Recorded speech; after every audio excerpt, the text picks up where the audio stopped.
Welcome back to my YouTube channel. The invitation to Sunday dinner came as a surprise. My parents hadn't invited me over in months. Not since I refused to loan them $50,000 for my younger sister Sarah's destination wedding. My brother Tom had called me selfish, reminding me how they'd supported my education, conveniently forgetting I'd worked 3 jobs to put myself through medical school while they funded his failed business ventures. Still, something about Mom's insistence made me wary. After 15 years as an emergency surgeon, I developed a sixth sense for approaching storms. This dinner invitation felt like watching storm clouds gather on the horizon. I pulled up to their suburban home in my modest Honda Civic. I'd learned long ago not to show any signs of financial success around my family. The last time they'd seen my Mercedes, it had sparked a 3-hour lecture about family obligations and how I should be sharing my blessings. Sarah's BMW and Tom's new Audi were already parked in the driveway. Of course, they were here. This was clearly a family ambush. Emily, Mom's smile was too bright as she opened the door. "You're finally here. Everyone's waiting." The dining room was set with Mom's best china, another warning sign. Dad sat at the head of the table, a manila envelope beside his plate. Sarah and Tom flanked him, both wearing expressions that reminded me of cats who'd found an injured bird. "Well, look who decided to grace us with her presence." Sarah smirked. At 32, my younger sister had never held a job longer than 6 months, but she'd perfected the art of manipulating our parents. Too busy saving lives to visit family. I ignored her job, taking my seat. "Thanks for inviting me, Mom. What's the occasion? Can't parents want to have dinner with their daughter?" Dad asked, but his hand rested protectively on the manila envelope. Mom served her signature roast chicken. Another red flag. She only made this when she wanted something. I'd barely taken 2 bites when Dad cleared his throat. "Emily, we need to discuss something important." He pulled out documents from the envelope. "Your mother and I have been updating our will." But we've been thinking about our legacy, Mom continued. Her voice practiced about ensuring our assets are distributed appropriately. Tom straightened up, attempting to look solemn, but failing to hide his smirk. Sarah didn't even try to conceal her satisfaction. "We've decided," Dad announced, "that given your financial situation, you don't need an inheritance.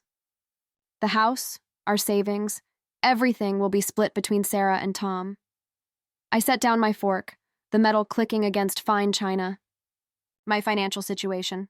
"Well, you're a doctor," Mom said as if that explained everything. "You make enough money. Your siblings need it more." I looked at Sarah wearing designer clothes and a new engagement ring, then at Tom, who just returned from his 3rd vacation this year.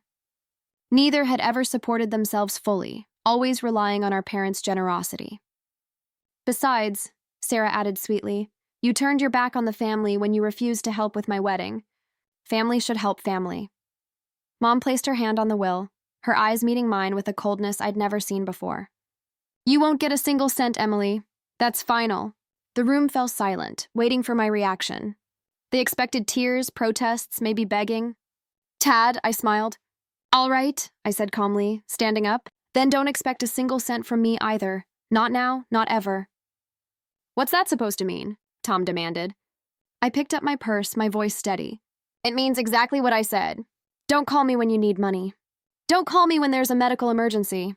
Don't call me for anything. You're being dramatic." Mom scoffed. "Where else would they go for medical help? To whatever doctor will treat them without my referrals or connections. To whatever hospital will accept them without my reputation backing their bills. To whatever specialist will see them without my recommendation." The confidence began to fade from their faces as my words sank in. "You wouldn't," Sarah whispered. "Watch me." I walked to the door, then turned back one last time. "You've made your choice. Now live with it." As I drove away, I could see them through the dining room window, heads bent together, probably congratulating themselves on putting me in my place. They had no idea what was coming. Sometimes the worst storms are the ones you don't see approaching. The first sign of trouble came 3 weeks after the dinner. Tom called me 17 times in 1 hour. I let each call go to voicemail, remembering Mom's cold eyes as she declared I wouldn't get a single cent. The 18th call came from the hospital where I was chief of emergency surgery. Dr. Harrison, my colleague Dr. Peters, said, "Your brother Tom is in the ER. Severe abdominal pain. He's demanding to see you specifically." "I'm not available," I replied calmly. Any of our qualified surgeons can handle it. There was a pause. He's having difficulty with the payment arrangements. He mentioned you usually handle that. Of course, I'd been quietly arranging preferential treatment and managing payment plans for my family for years. They had no idea how many strings I'd pulled, how many favors I'd called in. Not anymore. Treat him like any other patient. Tom needed an emergency appendectomy. Without my intervention, he faced the full cost. $35,000. His multiple failed businesses had left him with abysmal credit, and our parents' assets were mostly tied up in their house. A week later, Sarah's turn came. She'd been skiing in Aspen, another luxury trip she couldn't afford, and torn her as again. My phone exploded with calls. "Emily, please," she sobbed in a voicemail. "The specialist here won't see me without payment up front. Mom and Dad can't help because of Tom's hospital bills. I know what they said at dinner, but I'm your sister." I deleted the message. The real nightmare struck 2 weeks later. Dad had a heart attack. Mom's hysterical call came at 3 a.m. "Emma, your father, please, we need you. The hospital wants $150,000 for the cardiac surgery. They won't do it without payment arrangements. He needs the best surgeon." I was already at the hospital. I'd been notified when he was admitted. I stood outside his room, watching through the window as he lay there, connected to monitors.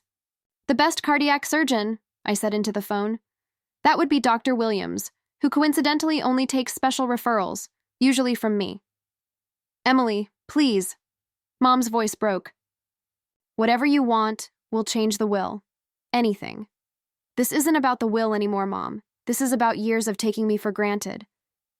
Years of expecting me to solve everyone's problems while treating me like a family ATM. He's your father, and I'm your daughter, the one you disinherited because I was doing well enough on my own." Remember? The silence on the other end was deafening. "There are other hospitals," Mom finally said weakly. "Yes, there are. And every cardiac surgeon worth having in this city knows me. They know my work. They value my referrals. Good luck finding one who will take a high-risk surgery without payment up front. Especially with your current financial situation." I hung up, watching through the window as Mom returned to Dad's bedside. She looked older, defeated. Sarah and Tom huddled in the corner, finally facing the reality of their choices. A nurse approached me. "Dr. Harrison, your father's labs are back." "Not good." I nodded, thinking of all the times I'd saved them, supported them, protected them, and how they'd repaid that devotion with greed and manipulation. "Thank you. Jenny, please ensure he receives standard care protocols." "Not your usual premium care instructions?" she asked, surprised. No, they made their choice. Now they get to live with it. The next 48 hours transformed my family in ways their precious will never could. I watched from a distance as they scrambled to arrange financing for Dad's surgery. Their perfect facade cracked under pressure. Sarah had to sell her designer bags. Tom pawned his Rolex, and Mom called every relative begging for loans. Dr. Williams, the cardiac surgeon, stopped me in the hallway. "Emily, your father's case. I've never known you to refuse a family referral." "Things change," I replied, updating another patient's chart. "He'll have to transfer to County General. The outcome statistics there for this type of surgery." He trailed off meaningfully. "Sometimes people need to understand the true cost of their choices," I said quietly. "Not just in money, but in consequences." That evening, I found Mom alone in the hospital chapel. She looked up as I entered, her makeup streaked with tears. "We found a surgeon at County General," she said, her voice hollow. "The success rate is lower, but it's what we can afford." I sat beside her, maintaining professional distance. "You know, Mom, for 15 years I've been the family safety net. Every emergency, every crisis, every financial disaster, I fixed it. Not because you asked nicely, not because you appreciated it, but because I believe that's what family does." "Emily, we didn't know." "No, you knew. You just didn't care. You saw my success as a resource to exploit, not an achievement to celebrate. When was the last time any of you asked about my day? About the lives I save? About the 70-hour weeks I work?" She stayed silent. "Did you know I was offered a position as head of surgery at Mayo Clinic last month?" "Of course not, because at the family dinner where I planned to announce it, you were too busy disinheriting me." Mom's hands trembled. "We can change the will." "This isn't about the will anymore. It's about respect. It's about family, meaning more than just who can provide what. It's about understanding that success comes with responsibility, not entitlement." I stood up, straightening my white coat. "I've instructed Dr. Williams to take Dad's case. Pro bono, her head snapped up. Not because of your tears. Not because of the will, but because I took an oath to save lives. And I won't let my father become a casualty of this family's greed. Thank you, Emily. She started to reach for me, but I stepped back. Don't thank me yet. There are conditions. First, Sarah and Tom get jobs, real jobs, not their usual schemes. Second, you and Dad attend family counseling. Third, you all learn to stand on your own feet. And if we don't agree, then Dad gets transferred to County General, and you all live with that choice. 20 minutes later, I watched them sign the agreement. I'd had my lawyer prepare. Sarah cried as she accepted a position as an entry-level office assistant. Tom agreed to sell his car and start paying his own bills. Mom and Dad committed to weekly counseling sessions. Dad's surgery was successful. During his recovery, I visited strictly as his doctor, maintaining professional boundaries they'd never thought to respect before. 6 months later, things had changed. Sarah discovered she actually enjoyed earning her own money. Tom started a small legitimate business without asking for family handouts. Mom and Dad learned to see their children as adults, not resources or burdens. The will. They revised it to divide everything equally, but by then it didn't matter. I'd helped them understand that true family wealth isn't measured in inheritances or handouts, but in respect, independence, and mutual support. Today, my parents' house has a new family photo on the wall. In it. We're all standing together at my Mayo Clinic appointment ceremony. Sarah's wearing off the rack clothes, but a genuine smile. Tom's tie is cheap, but his pride is real. Mom and Dad look older but wiser. Me, I'm in my white coat, finally seen not just as the family ATM, but as Dr. Emily Harrison, Chief of Surgery, and a daughter whose value extends far beyond her bank account. Sometimes the hardest lessons require the strongest boundaries, and sometimes hitting rock bottom is the only way for a family to build a stronger foundation. They never tried to use me for money again. Instead, they learned something more valuable. That true family worth isn't measured in cents and dollars, but in respect, growth, and genuine love. The will sits in a drawer now largely forgotten, because we all finally understood that the real inheritance isn't what's left behind when someone dies. It's what we build together while we're